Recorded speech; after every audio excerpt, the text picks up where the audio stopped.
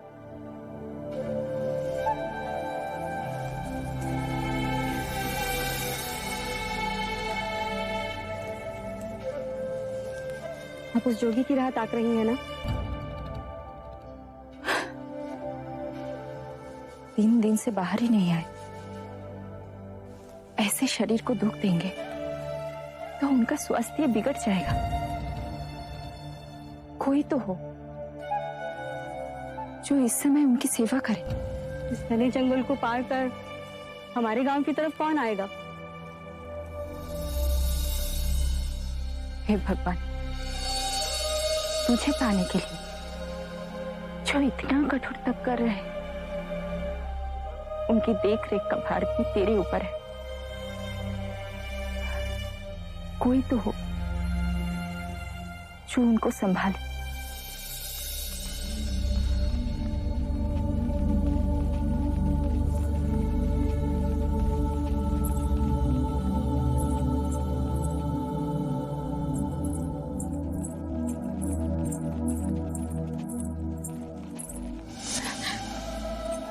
आप भी जोगी है? इतने घने जंगल को पार करके आप हमारे गांव में क्यों आए? मैं और मेरे 4 साथी किसी को ढूंढ रहे हैं। अपनी जैसे जोगी को? हमसे कई अधिक उत्तम है वो जोगी। उस गुफा में कई वर्षों से एक जोगी तपस्या कर रहे हैं।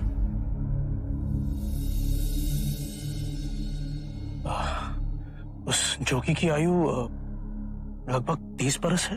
हाँ, लंबा कद, कमल के जैसे नेत्र, शांत, सुंदर। उनका नाम?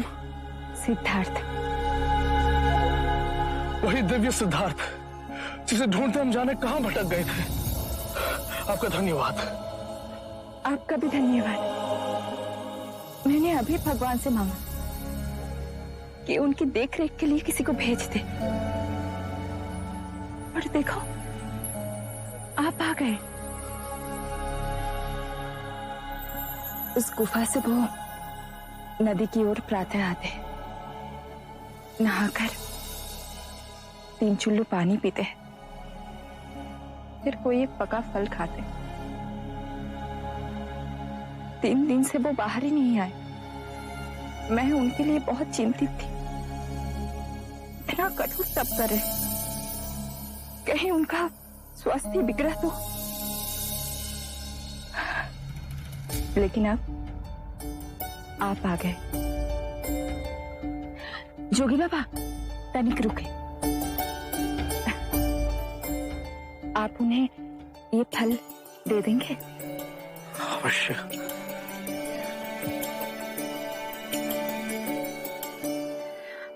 आप उनका ध्यान रखेंगे ना? हम उनके शिष्य बनने आए हैं, उन पर कोई विपत्ति नहीं आने देंगे।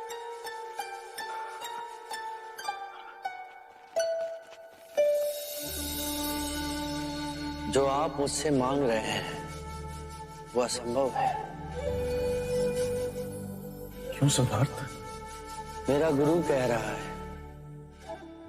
कि मैं उसे अपने शिष्य के रूप में स्वीकार करूं। ये हमारी यात्रा का 3रा चरण है सिद्धार्थ।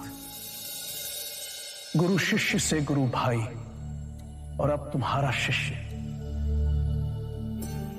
वप्पा, असाजी, महानाम और बद्रिका भी इसी आशा में तुम्हारे पास आए हैं। तुम्हारे जाने के 1 माह पश्चात मुझे भी समाधि मार्ग के 8वें चरण की उपलब्धि हुई। मन में पिपासा जागी कि इसके आगे क्या, और तुम्हारी ओर मन खिंचा चला गया। जब तुम्हारा शिष्य बनने की बात गुरुदेव उद्रक रामपुत्र से कही, वो बहुत प्रसन्न हुआ। तुम्हारी इस तप की यात्रा में तुम्हारे सहायक नहीं तो तुम्हारे सेवक तो बन ही सकते हैं। अवश्य, पर सेवक नहीं, सहयोगी, सहयात्री। जीवन के इस खेल के पीछे जो अविनाशनीय सत्य है उसे देखने, उससे एक होने की यात्रा में मैं निकला, जिससे मनुष्य जाति के लिए कल्याण का मार्ग खुले। पर इस विश्वास पे मैं डिगने लगा गुरुदेव। तब मुझे एक तपस्वी मिले। उन्होंने मुझे महावीर की प्रेरणात्मक जीवनी सुनाई। शरीर को सुखा, महावीर को परम ध्यान प्राप्त हुआ। अब तक मैं इस मार्ग पर चला नहीं था और अब इस मार्ग पर स्वयं को समर्पित कर दिया है। तो हम सब तुम्हारे साथ ये तपश्चर्या करेंगे। हाँ, हम सब इस मार्ग पर एक दूसरे के सहायक बन चले। जिसे उस चेतना की सर्वप्रथम अनुभूति हो, वो दूसरों को उस मार्ग पर आगे की ओर ले जाए। अवश्य सिद्धार्थ, अवश्य। याद आया, एक लड़की मिली थी, वो तुम्हारे लिए बहुत चिंतित थी। उसने तुम्हारे लिए ये फल भेजे। सुजाता ने। इस निर्जने में उसने मेरी बहुत सेवा की। परेशान थी कि तुम्हारा स्वास्थ्य न गिर जाए। बहुत करुणा है उसके हृदय में। ये फल आप ही ग्रहण करें। मैंने फलाहार भी त्याग दिया है।